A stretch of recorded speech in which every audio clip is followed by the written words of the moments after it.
When it comes to business, one of the big questions still remains, how can we get people motivated to do things? Or more importantly, how can we get people motivated and sustain that motivation for them to be able to do great work? Great work beyond their simple job descriptions and roles. How can we get them inspired and to sustain high levels of effort towards innovation, towards improvement and towards excellence? That's a big question. Essentially, how can we make clever happen?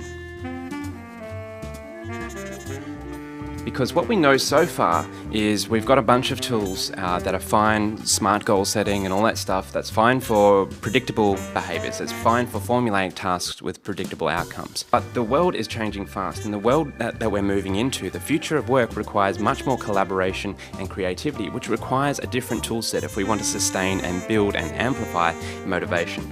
And management structures are going to need to become much flatter and less hierarchical, with more reliance on self-driven, autonomous work as people work more remotely.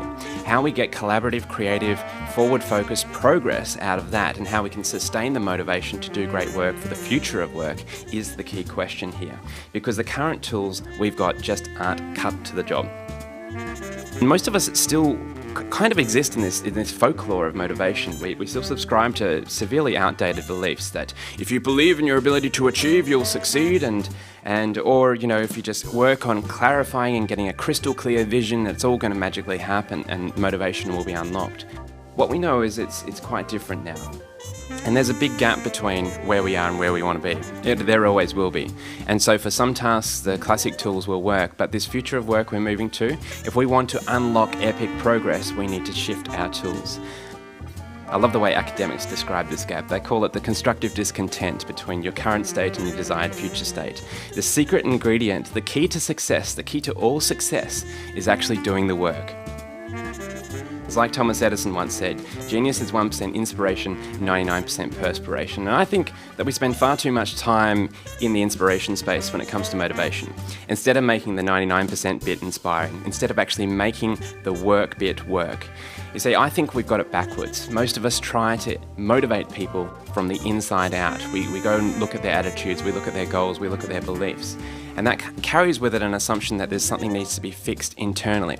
I don't think that's the case. I think if you want to fix motivation, you fix the work. You design the work to be inherently motivating. This is what we call motivation design. And so I get really excited about this. I did a whole PhD in this motivation. I used to be that guy. I used to speak at schools, and I was that motivational speaker that would walk out and use all the classic cliches like, Roger Bannister, before he broke the 4-minute mile, no one thought it was possible, now it's blah, blah, blah. Oh, and I cringe to look back on it. In fact, one of the most frustrating things you can do is put me in front of many motivational speakers if they're still touting 1980s beliefs, because stuff has changed, and we have a much more sophisticated understanding of how motivation works and how you can design the parameters to inspire and sustain great effort and excellence. And one of the key innovators in this space, one of the key groups of people who really get this are game designers. Just think about it. Right now, more than 500 million people spend more than 7 billion hours each week playing online video games with a level of focused, creative, collaborative engagement that we just do not see at work. How can we take the best elements of this and apply it to real-world projects so you can unlock epic progress towards important projects and goals? That's the big question that excites me.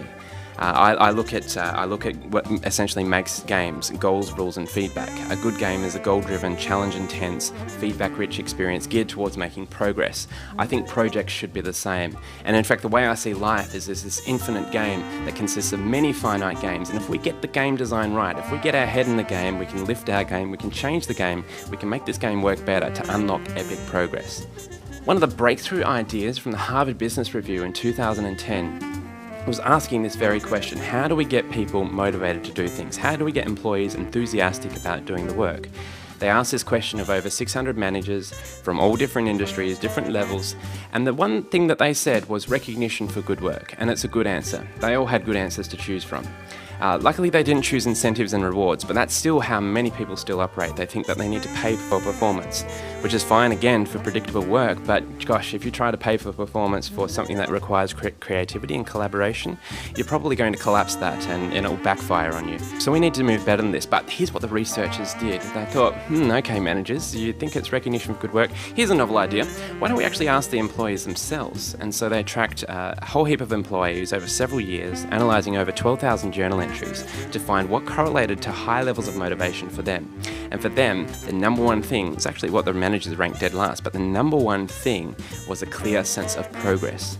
The more visibility we can get around progress, the more motivated people are. And it makes sense. The lower the latency between effort and meaningful feedback, the more likely you are to put in more effort. If you can see how your stuff is contributing to something bigger than yourself, you're more likely to keep at it. Combine this with the goals, rules and feedback of game design and our modern understanding of motivation, mastery, autonomy and purpose, then we can actually design work that's going to unlock epic motivation and progress and help us to build for the future of work. So I'm very excited about this, as you can probably tell. And if you'd like to learn more, please join me on my epic quest to liberate the world from poorly designed work. You can find out more at drjasonfox.com.